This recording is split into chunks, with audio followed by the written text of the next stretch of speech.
enough. Thank you for watching Truth and Justice with Vivian King. I have in the studio esteemed criminal defense lawyer Herschel Cashin. We were laughing right before we came on as to how long he's been practicing. I want to say he's been practicing 30 years, but he corrected me by telling me it's actually 27. And so he's been licensed since 1986.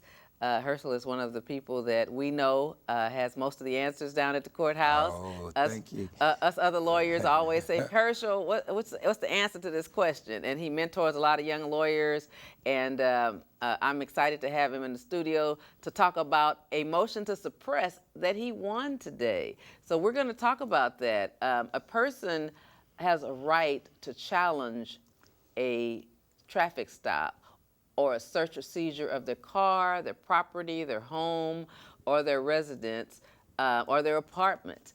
And there are some interesting issues. Defense lawyers and defendants lose motions to suppress when we say our constitutional rights have been violated most of the time over the last 25 years, or let's say 20 years, over the last 20 years. Whether our rights have been violated or not, the police officers give the same answers, and the judicial system rubber stamps it, and therefore we have mass incarceration.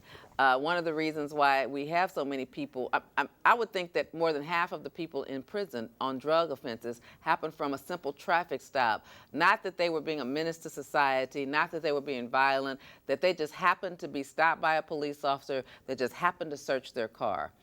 It wasn't like that in the 70s or the 60s or the 50s, but it's a part of that new mass incarceration phenomenon that started in the 80s.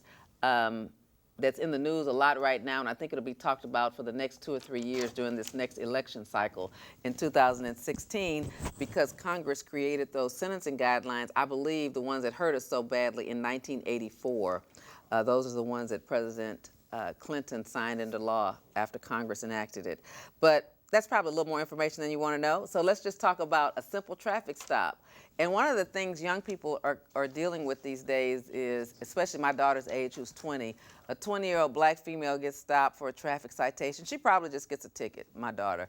A 20-year-old black male gets stopped. He's probably going to be asked out, can I search your car? Average white male 20 years old is not going to get a ticket, not going to be asked out of the car. And kids are dealing with that because these are their friends and peers, and they know and they laugh and tease about how police officers treat different people. In fact, we had teenagers in the studio a few weeks ago talking about how they were stopped on traffic tickets and how they and their friends compare notes on how police officers treat them. We're going to have to catch up to being fair to everybody, police officers. Remember, that's the moral to the story. If you do it to one, do it to all, or do it to none. So without any further ado on that, I want to introduce Herschel Cashin. Yay! So here's Herschel. Herschel won because his client said today that it's a search and seizure case, and he said that he was searched and seized, which means arrested unlawfully. And believe it or not, in Fort Bend County, the judge agreed. That's a legal question, generally not asked to by a jury, but usually you ask that question to the judge. If you lose before a judge, you still have the right in Texas to ask, was I unreasonably or unlawfully searched and arrested? You can ask that to a jury. Today, Herschel took his clients to court, a scary proposition, and a judge sided with Herschel. And Herschel, that doesn't happen very often, does it? No, it doesn't. How'd you pull that one off today, Herschel? Well, why did your clients want to go that far? Most of our clients get scared and want to plead. First of all, Vivian, I would like to say thank you for having me on as your guest, and I'm very flattered with your introduction. I'm very flattered at some of the wonderful and remarkable things you say, and I really appreciate it, and I really am glad that you invited me on as a guest today. Okay. Yes, we won a motion to suppress this afternoon, and there are some things that you can gather from what happened today. And some of the most important, there's a lot of issues that people should know and understand about a stop, a search, and a seizure at your home or in a car. Because we do have a right to privacy in your car, a certain limited right to privacy in your home, in your car, but you also have a much greater right to privacy in your home. You cannot do everything in your car that you can do in your home, yet you still have the Constitution of the United States and the Texas Constitution to help you. We have the 4th and the 14th Amendments of the Constitution that says that everybody has a freedom and a right to be free from unlawful searches and seizures of your cars, your boats, your trailers, especially your home. And in order to search your house, the police cannot just bust in and just kick the door in and search. They must have a search warrant in order to do that. They have to have a search warrant that is issued by a judge, accompanied by an affidavit that says that they have gotten information from a credible and reliable informant or a credible and reliable person that has given them information to indicate that something illegal has been taking place in the home. And the judge analyzes the affidavit, listens to what the police officer has to say when the police officer presents the search warrant to the judge to be signed. And then the judge makes his determination. Most likely, most of the time, they do grant the search warrants. But we, as defense attorneys, oftentimes challenges the search warrant and make sure that everything in the search warrant is accurate. In a car, it's a little bit different. In a car, in order to be stopped and searched, the police officer must have what we call probable cause to stop the car. You can't just stop the car because you see a brown person or a black person driving the vehicle. You have to have probable cause to stop the car. So what happened in your client's case today? In my client's case, the judge granted the motion to suppress because the judge felt that the police officer did not have any articulable facts that were sufficient to justify his stop and his search, that the police officer could not explain why he stopped the vehicle. And we based our motion to suppress on the grounds that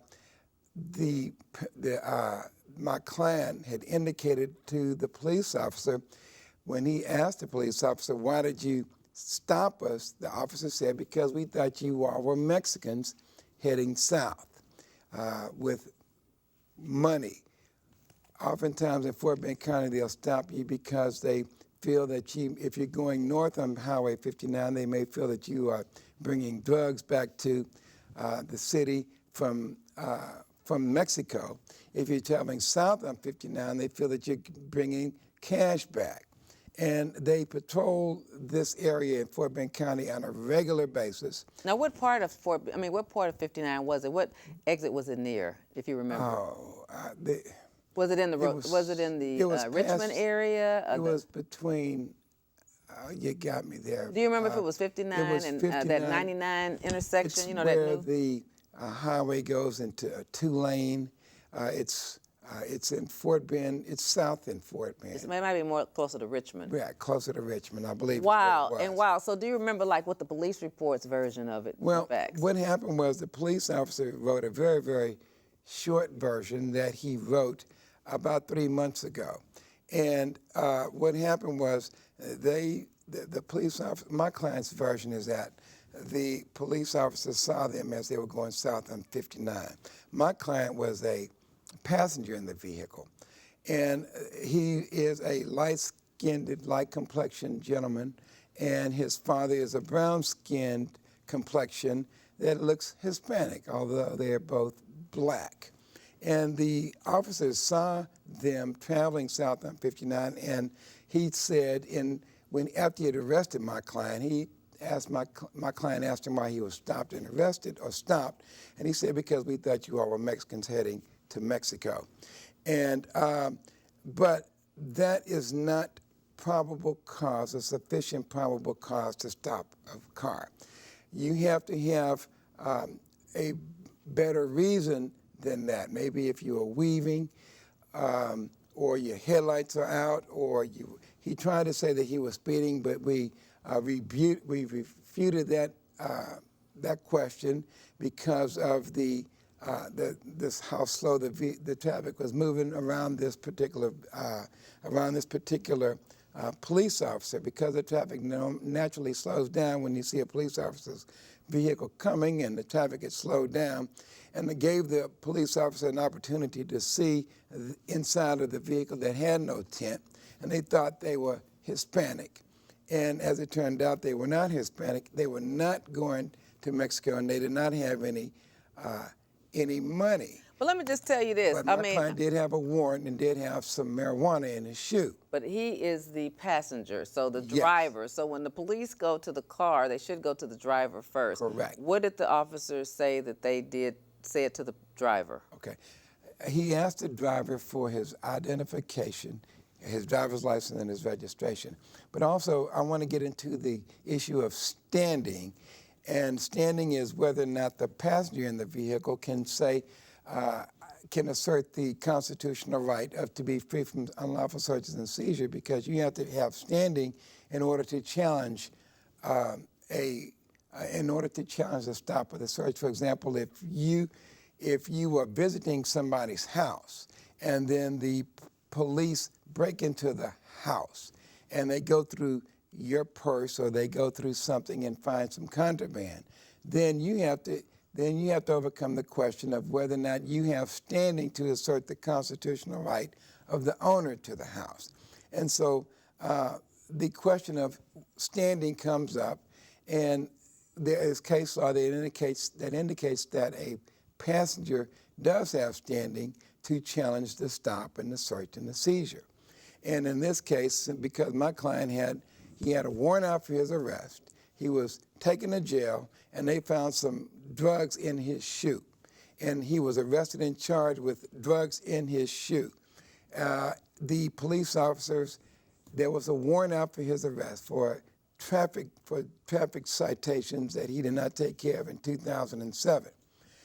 So we had a couple of things against us, and that is that there was an outstanding warrant for his arrest, and the drugs were found in his shoe that's on his possession. And so you always have to give your lawyer something to work with. You have to give us something to work with. And you do have a right to refuse a request to search your vehicle, because when you are stopped, you should do a couple of things. First, you should be polite to the police officer. You should put your cell phone down. Don't grab your cell phone and start trying to videotape the scene. That pisses police officers off. Oh, excuse my language. You can say pisses off. But that bothers the police officer when you grab your camera to video. Or the first thing you may want to do is call your mama or your girlfriend or your boyfriend and say, I'm being stopped. And they do not like it when you're on the phone talking to them and the police officer. So when you get stopped, put your hands out where they can be seen, lower your window, and speak to the officer with courtesy. Because recently we've had problems with people getting shot. You have to do those things now just to stay alive. And so have your identification or your driver's license ready to present to the officer, and do that. Now, let me just tell you, one of the problems that I think a lot of people face is officers will say that you have had furtive gestures or you're moving too much. Well, obviously, you don't drive around as a citizen with your driver's license and your insurance in your hand. So as soon as you see the police officer coming behind you, you start slowing down. Most normal people start making what the officers have copied the Supreme Court by saying furtive gestures, like that means something in and of itself. It just means you're moving around the car. But I always have to move around the car, and I usually try to have my driver's license and insurance ready when they come to the window. So I'm moving around because I'm trying to usually grab for my purse to get my wallet out so that I can get my insurance and license. And so I think one of the things officers have to address when they're doing these public service talks with kids is when am I supposed to look for it? Because a lot of times they'll say officers want to say he was reaching when I start walking up to him, but yet a normal person reaches. Right. I mean, but they want you to say, oh, that meant that you were reaching for your drugs or pushing it under the car, but that's not what that means. I mean, generally, most people I know, they don't ride around with their drugs in plain view anyway, because they're stopping. In Houston, you're in stop-and-go traffic, so you're not going to just have drugs laying around where you can see it anyway, because, I mean, you might see anybody on a corner that comes up to you. So if people have drugs, it's usually already under the seat. Correct. I mean, would you agree with me on that? I would agree with that. They're not riding around with drugs out. So one of the things. Sometimes. Yeah, unless they're selling it. Sometimes people go too far. Okay. And I've seen situations where they just completely go too far. They get so comfortable with the situation where they ride around with their contraband out in the open. And where do they usually have it? Well, I mean, I had a case last year when my client was riding with the marijuana in the back of the car that was in the Christmas bag. But there are situations when people drive. So was that his usable quantity, or was he selling it out of his Christmas bag? He had a couple of pounds, but he was placed on probation for that. But my point is that when you ride around with a broken tail light, a headlight out, with your brake lights not working, when you are riding around like that, you give a police officer probable cause to stop the vehicle. And when you give them probable cause to stop the vehicle, then the police officer is going to approach the vehicle and ask for your driver's license. And then he's going to smell for marijuana. The next step is the reasonable suspicion, because you have to give the police officer the reasonable suspicion to search. And that's where the furtive gestures come in, because the officer oftentimes say that he made furtive gestures, saying that, trying to indicate that you try to push a gun under the seat, or you try to hide the gun in the back, or you tried to hide your drugs someplace. They have to have reasonable suspicion to go any further. And the probable cause is the first step in which you have to have a reason. Oftentimes, many times it's failure to use your turn signal indicator, but your brake light is out. So given riding around with your headlight out or your headlight's not working, no inspection sticker, something wrong with your car, then that gives them probable cause to stop. And then you don't want to give them reasonable suspicion to go any further, because the police officer, after he checks your license and sees it's clear and it's good, he sees that your insurance is valid, then the next thing he may want to know is can I search your car? And you have a right not to allow him to search your car. You can say, no, I do not want you to search my car, or no, I'm not going to agree for you to search my car. And you will think that because you say that, he's going to get mad. Yes, he's going to get mad. But at least you give your lawyer something to work with. You don't say, yes, you can search my car if you got 20 pounds of marijuana in the back, or if you have some guns in the trunk, or M16s or M80s or rifles in the back that are stolen. You don't give them permission to search your car, because you have to give your lawyer something to work with. And Herschel is saying this because lawyers get frustrated because we see so many traffic stops that are drug offenses, and the officers will ask you kindly, may I search your car? And it seems like 90% of our clients say yes. Right. And they know that they got something illegal in the car. So why would you say yes is the question. Right. And if but the officers, you have a right to say no. And you have a right to say no. And if the officers threaten you with I'm going to get a sniff dog, or I'm going to do that, let them do it. And they are going to do that. But let them do it. But you never give an officer. That's the next thing they're going to do. Right. But you never give an officer the right to search your car if you have something to hide. And, for me, if an officer asked me, I would say no just because I have a right to say no. Correct. And I don't want to be harassed or detained. I'm usually headed somewhere that I need to get to. And if I'm getting a ticket, I respectfully want my ticket, and I want to keep moving. Right. I don't have time to be on the side of the road with the officers going through all my personal business. I just think it's an invasion of privacy. It is an invasion of privacy, but it doesn't take very long for them to get a search warrant. And it just takes about 20 minutes. Well, let them do it. That's what you need to do. You need to tell them no, get a search warrant, or you tell them that. My lawyer told me to say no. Right. And you assert your constitutional right to say no, because by giving them consent, you're giving them permission, and you can't fight it then. waiving, Right. so to speak, your constitutional right to say no. Right. So my advice to you is to say no when they ask you to search the car, and you'll be okay, but at least you give your lawyer something to work with. And you have a right to also say no and ask for a sergeant to come to the scene. You have a right to do that. If you want a supervisor to come because you think you're getting harassed, you can do that. And they will be there in very quickly. Yeah, because they're close. They're all over town. But that's the right thing to do. You never give people the evidence against you. Okay? Right. But getting back to the stop and you give the permission, you give the officer your driver's license and your insurance, and then he's going to ask you if he can search the car. You say no, or he's going to say step out the car, and then he's going to proceed to search your car. Let him search the car. After you say no, let him search the car, and then they're going to find whatever they find, and then you and your lawyer will deal with it at a later time. Don't argue, fuss, or fight with them, because you will get nowhere.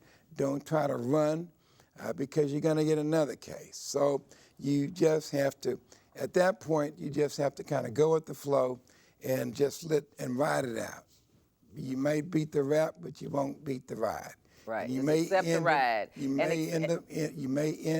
win in the end, but this is the only way you're going to win the case. And the thing I want to add is that this is my position.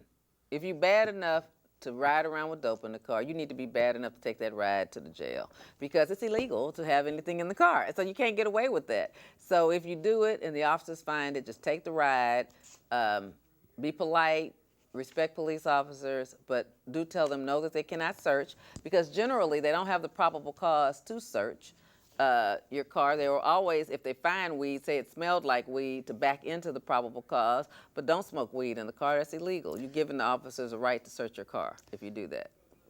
Another thing that happened today that led to the granting of the motion to suppress is that, as it says right here, the officer, reasonable suspicion exists when the officer has specific articulable facts that would cause him to reasonably conclude that a particular person is, has been, or soon will be engaged in criminal activity. What does that mean? That means that the police officer has to be able to say to the judge why he stopped the car and what gave him the right or gave him the reason to search the vehicle. In my case today, after the judge granted the motion to suppress, after we were off the record, he had indicated that this police officer was the worst, he gave the worst testimony he's heard in years. And it's interesting to say that, but why don't you take us through what was said in the trial? The police officer, the incident happened on November 10th of 2014, 2 years ago tomorrow. 1 year ago, day after tomorrow. And the police officer said on the stand he could not remember what had happened. Really? Even though he wrote a police report? He said, I forgot. His police report was not specific. It just said, I stopped the driver for speeding, I smelled some marijuana in the car, and I arrested him. His report was 1 page long. 1 paragraph long. And so wait a minute, now let me make sure I'm with you on this. Did you tell me off camera that these were the narcotics officers? Right. Well, and they still don't remember why they stopped someone? They didn't write it down? What happened was he had stopped the vehicle that my client was riding in, and he searched the vehicle, and they did not find anything in the vehicle. Then he checked about my client to see if my client had any outstanding warrants, and found out that my client did have some outstanding warrants for his arrest for the traffic violation years from 2007. before. And so he was being arrested for that. And so this police officer transports, the Fort Bend County Sheriff's Department transports him to hand him over to the Sugar Land Police Department where his outstanding warrants were. And and he had met with the Sugar Land Police Department by Crab River Road and handed him over to the Sugar Land Police.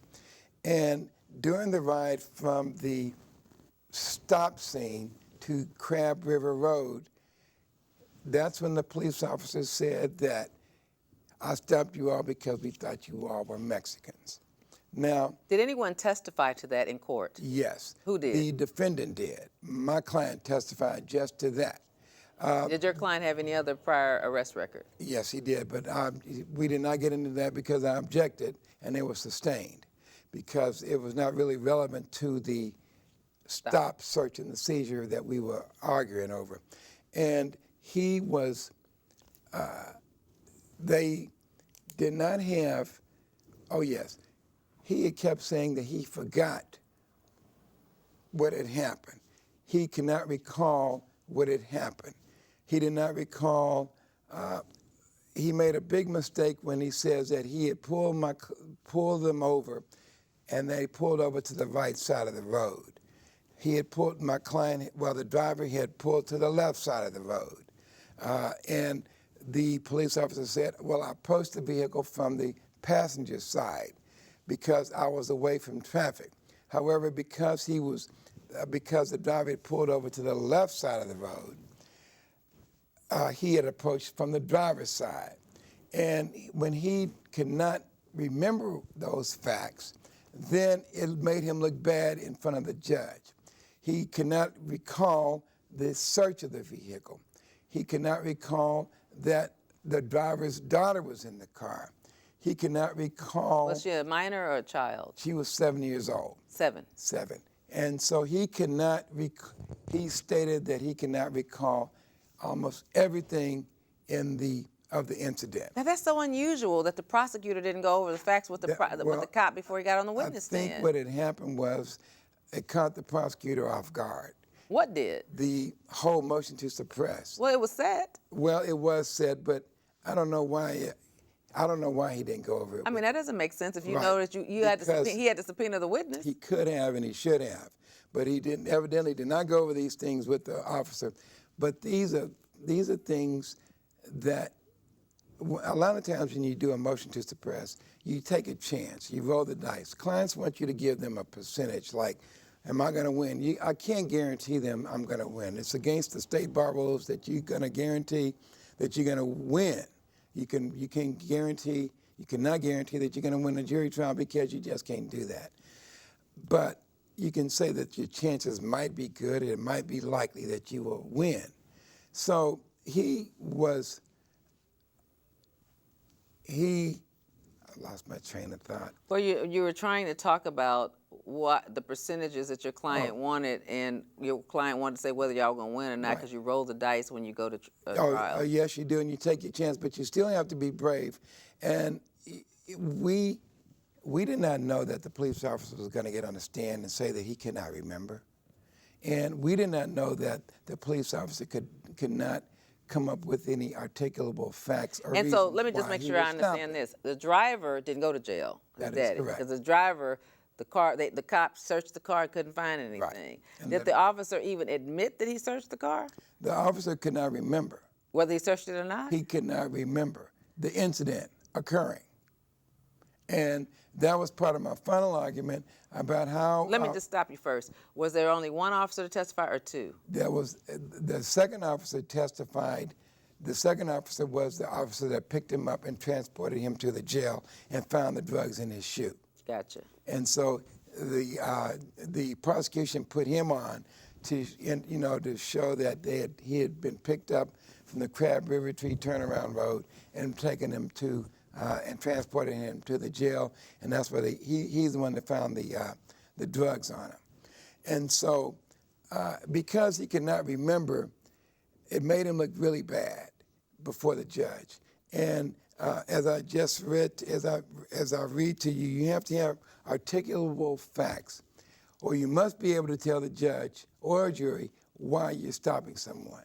And why you're searching someone. And while you're searching. I mean, the stop is easy because it could be speeding, it could be something that you can't argue with, like that's for a ticket. Right. But to say why you went further with this particular individual and felt like you had a reasonable suspicion to believe that some criminal activity was afoot, like marijuana or some possession of something, to give you the right to search their private compartment of their vehicle, you have to have a reason for that. And what was the officer's reason? He could not give any. He could not give any, and that made him look very bad in front of the judge. And what did you argue to the judge? Well, first of all, I'm gonna let you finish with that. But how could the prosecutor argue to the judge that the officer had the right and reasonable suspicion to search the vehicle? What was his? I mean, to seize him. What was his? He after we presented the evidence, or after we presented our case and we rested, then all that the prosecution had was to say that the police officer acted in good faith. And what was the good faith? The good faith really never made any sense to me. That's what I'm trying to understand. It never really made any sense to me. But after you can read the judge and kind of get an idea of how the judge feels about it by his body language. Or if he sits back and, like, you look at the judge and realize that he's had enough, he's heard enough. And you don't want to go too far because you need to know when to stop. And I had gotten to the point where I realized the judge was kind of leaning toward us and he was being favorable toward us. And so I kind of got the idea that it's time for me to stop and leave it alone and limit my questions to brief answers that don't take up too much of his time, because they all take that into consideration. And then I realized when the police officer could not give any articulable facts, as it says, you have to specify the facts, which would lead you to give the reasonable suspicion. And when he could not do that, I saw how frustrated the judge seemed to be. So I started limiting my questions at that point. And then, as I said, in the end, the judge, he sided with me. And what was your argument? But before we get to my argument, I would like the people to understand one of the concepts of possession. Because to prove unlawful possession of a contraband, the state must prove that the accused exercised care, control, management over the substance and knew that the matter he possessed or she possessed was contraband.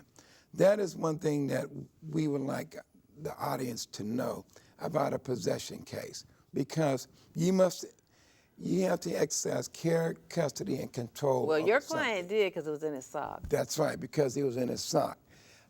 And that is care, custody, and control. However, if it would have been in the trunk, that would have been different. It would have been different. If he would have had an argument to say that it was not his contraband. If he was riding with his father and he did not know what his father had in the trunk, they could have charged him and his father with the contraband. But my point is for the audience to know that you have an argument for a lack of care, custody, and control over contraband if it is in the trunk or if it's in the glove compartment. If it's in your purse, you have a right to say that it was not our dope or our gun, it was his gun. That's why the same lawyer can't represent two people, because we call that a conflict of interest. So you have a right, and a lot of people feel that if it's found in the car, it belongs to both of us. That is not necessarily true. It can belong to one of them, unless you say to the police that we were together and we knew about this. So it's best that you not say anything or give any statements to the police officer, but remain silent, because what you say can and will be used against you. So I would like the audience to understand that the elements to prove unlawful possession. Okay. which is very, very important. Okay. And this is important in terms of giving your lawyer something to work with in order to properly represent you. Okay. Because sometimes we evaluate a case, and when you agree to everything, you don't give us anything to work with. Okay. And that's the problem that we often have. Okay. You want to go into those, or can I ask you a question here? Please, ask the Okay, the question I still want to know is when you started about 5 minutes ago, and what was your argument? Why did you believe, since your client had a warrant, so he's a fugitive from justice, that you had a right to challenge his arrest? There was no probable cause to stop him. Okay. Number one, to stop the vehicle. So you And the believe that probable- the vehicle that your client was a passenger of and his father was driving had not disobeyed any traffic laws. He was not speeding. And the police report didn't indicate that he was speeding. What did the police report say the stop was for? Well, it was very vague. It just said he was stopped for speeding. Oh, so it did say speeding. It did indicate speeding. Okay. And he was stopped for speeding. He smelled the odor of marijuana. And there was a warrant out for his arrest. Okay, well, that's a normal, good probable cause usually. Well, we were able to refute the speeding by the amount of traffic that was on the road that day. How did you know how much traffic was there? Well, I had the driver to testify, and the driver testified only to the location of the patrol vehicle. He testified only that they were traveling south, and he was able to articulate the facts, whereas the police officer, the facts that they were going south on Highway 59. That's what your driver said. The driver said. But how does that refute speeding? Because you can be going 100 miles an hour. But he was in one of those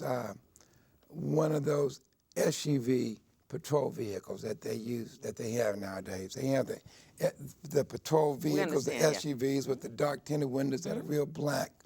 He was in one of those, and it had the ghost lettering on the side. When you're traveling on a two-lane street like 59 is, when the traffic is rather heavy, you can see patrol or police on the side of the vehicle. And I got him to agree that traffic slows down around when they pass these vehicles up. Gotcha. They naturally slow down because they see he's a patrol vehicle and they don't want to pass him because they don't want to give him a ticket. My client was able, or the driver was able to testify that they had slowed down, the traffic had slowed down because nobody wanted to pass the police officer because nobody wanted to get a ticket. And because he was able to... Now, let me make sure I understand. The police officer was just sitting to the side in the meeting, he was driving. He's driving. Okay, so nobody wants to pass the officer. Nobody wants to pass. So your client is behind the officer, or in front of him? My client passes the police officer along with the other cars that are passing the police car, because few people have enough nerve to say, well, I've got to go. And the speed limit is 70. And I have a right to go 70, so I'm going to go 70. So he put the cruise control, he said, on like 67, and he passed the police officer up going 67 along with other vehicles. So that's how we refuted the speeding allegation. The speeding allegation that was in the report. However, the officer still could not say why he stopped him. And so he couldn't say he was going 80 in the 70. Well, he couldn't articulate that. Right, and also he did not write the driver a ticket. Right. Well, they oftentimes don't do that, but they'll write in the report how fast they were going. And he did not give him a warning either. So that's how we refuted his testimony about the speeding. Okay. And we gave the judge, the driver was able to give the judge some facts to tell the judge to tell him or explain what had happened. Like what? Like that they were traveling south on 59, and that the police officer, that he had pulled over to the left side of the road to, he had stopped. Comply with the officer? Comply, and that he had given him his identification, and that he had his registration and his insurance, and he presented that to the police officer. But because somebody else had to tell the judge what had happened, it made the officer look bad. And the officer was on the narcotics task force. And he indicated that his job and what he does is patrol 59, up and down the street, up and down 59. He patrols looking for people going to and coming from 59 south from Mexico. He's looking for cash going to Mexico, and he's looking for drugs coming back from Mexico. When he cannot say, he cannot say if the client was going north or south. So his recollection of the incident was very, very poor. Wow. And so I put the driver on so that the driver could explain to the judge what had happened. Right. And he was able to do that. And I put the passenger on for the limited purpose of stating that the police officer told him that he had stopped them because they looked like Mexicans. But they were both black. And so the officer obviously denied that part, though. The officer Yes. denied that, or did the officer have an opportunity to get back on the stand to deny it? The officer denied that, of course. But when he denied that, I was able to make him look bad, because how could you deny something that you don't even remember? Right. Another point I want to bring out before I forget. Now police officers have body cameras on, and now police officers have, when they turn on the overhead lights, their camera comes on, automatic. That's for Fort Bend County. Is that just in Fort Bend? Everybody's different. So Okay. if that's what you learned today, that's what you're teaching us about Fort Bend County. In Fort Bend County, when the police activate their headlights, their cameras come on automatically. And now, in Texas, we have a right, or a defendant has a right, to get the report, to get the complete offense report. 5 years ago, we couldn't do that. Right. But now they have to give us a complete report of the incident. They must provide us with all of the evidence that they have. And had they done that in this case? That is the point I want to bring up. From the beginning, when I first got hired on the case, I started requesting the video. They provided me the video of the transport from Crab River Road of course. to the police department. And that's the biggest problem with these body cams, is because people listen to a very important point that Herschel Cashin is trying to make. Listen to this when you're listening to your politicians running for mayor and running for city council persons, because they're in charge of the police of every city. Like in Houston, the next mayor is going to appoint the police chief to make sure they're fair.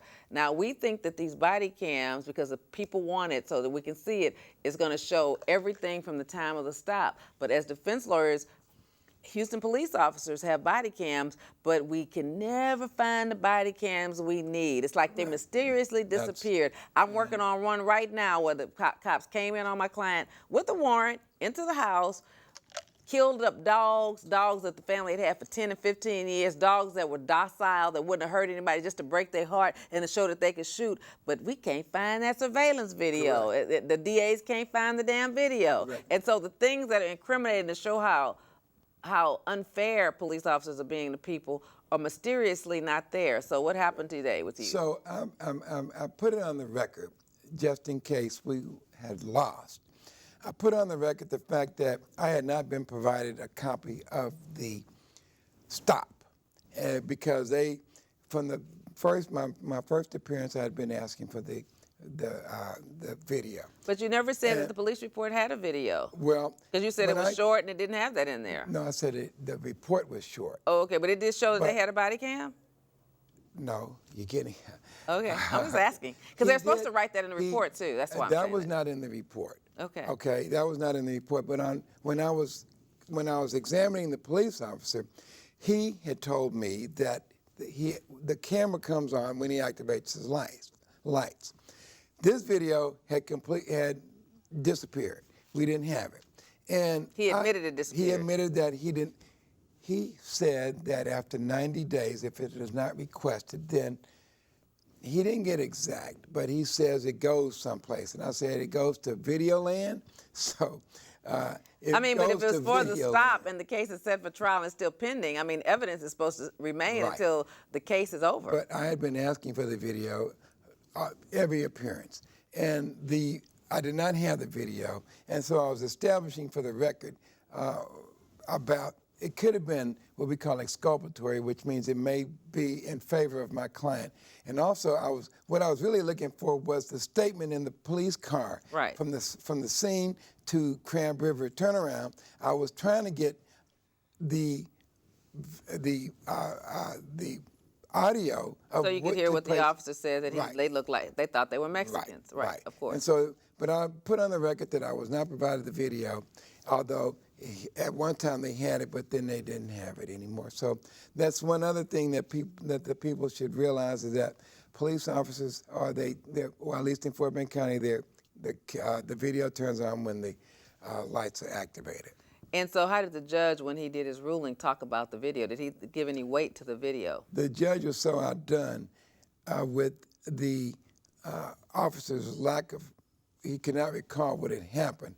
He was so outdone, that was his main concern. After we were off the record and after he had already ruled, he told the prosecution as well as me, he asked if we were off the record. And when he said we were off the record, he said that was the worst testimony that he had heard from a police officer. He says he cannot think that he's going to come into this court. And although this was a small amount of drugs, it could have been a large amount of drugs. It means a lot to an individual, even if it's a small amount of drugs, to go through what you have to go through, like if you are charged with possession of... Hold that thought, please. It looks like we have a call. Caller, you're on. State your case. Please turn your volume all the way down so we can hear you. Well, I had a couple questions. Yes, sir. What do juries think of stuff magically disappearing? Also, the video of the, what do they call it, the magistrate, when the TV judge, they read the offense report at that point. Can you get a copy of the video of the magistrate? I'll hang up. Good show. Thank you. Let me try to answer this first question. He had a trial before the judge only. He didn't have a jury trial because basically it was a question of law. So you go to the judge for questions of law, you go to the jury for questions of fact. So the facts were not disputed because in Herschel's case, his client had the dope in his sock. So the facts are clear, okay? So upon the arrest, the issue was, under our Constitution, did the officer have a right to arrest him and seize him to even get to the sock? So that was the issue. Because his father was emphatic that he was not speeding, everybody was staying kind of with that officer as the officer was going down 59. Nobody passed that officer, and he was conscious about not going over 75 miles per hour. The issue was speeding. And so basically for the judge to have thrown it out as a question of law, legally, did the officer have a right to search him? To stop the vehicle. So Herschel won on the stop. The judge had to finally decide that the officer should not have stopped him because he didn't believe, beyond a reasonable doubt, that the daddy was speeding in the car. Because it's clear that the young man, the passenger, had a warrant. If you have a warrant, you're a fugitive, you can go. But did he even have a right to get to him? And so that became the issue because the officer didn't write a report. Usually in a report, it'll say he was going 85 in a 60, or he was going 90 in a 75, and I clocked him using radar. And so the officer can articulate under oath, swearing to tell the truth, the whole truth, and nothing but the truth, so help me God. The officer can articulate why he believed beyond a reasonable doubt that he was speeding. In this case with Herschel, when he emphasizes that the report was short and these were really narcotics cops, those cops have been far away from tracking people for traffic anymore. They're really just looking for drugs. And that's a pretextual illegal stop, just to profile someone and stop them for drugs. So the officer, even though he said that to the clients in the back seat, because these are some light-skinned black people that look like Mexicans, he said that to them casually, but if there was a body cam, that disappeared because he wouldn't want that to come out in court, because in court, remember, he's saying, oh, I never said that. I don't even remember anything in court. And so the judge has to decide, is the officer being credible? And basically, in this case, the judge decided this guy's not credible. He can't even remember whether or not he was speeding, how he can prove that he's speeding. And so the judge threw it out based on no probable cause to even stop the driver, let alone get to the son. So that's what happened here. Now, Herschel had a right to go to a jury because it's marijuana, which is up to 6 months in jail. Herschel probably didn't spend the time to go to a jury trial. He was just going to let the judge decide the law. But also, another thing for our listeners to understand is But I want to answer his questions. Let me just answer the second question. So, and the second question you had, because he's still on the line, is on the video magistrate. In Harris County, and I don't even think in Fort Bend County, they don't video. You might come to the magistrate via video, but as defense lawyers, we never request a copy of that because it's not really going to matter to us, because all they're doing is reading the police report. Right. So we don't really care about them. And the magistrates are going to rubber stamp that it's probable cause. I mean, we rarely see any magistrates, because we wouldn't be hired if they found no probable cause, because the case would be dismissed upon their arrest when they go to the magistrate in 72 hours. So that is not on video. But we are having a big problem with body cams. Keep that in mind, caller. You're a conscientious citizen. Spread the word. They have them. They're not giving them to us, okay? And whenever it can help the defendant, they magically disappear. They disappeared. Thank you. Also, you can keep in mind a term we use, and we used it in law school, the fruit of the poisonous tree. You call that saying, the fruit of the poisonous tree.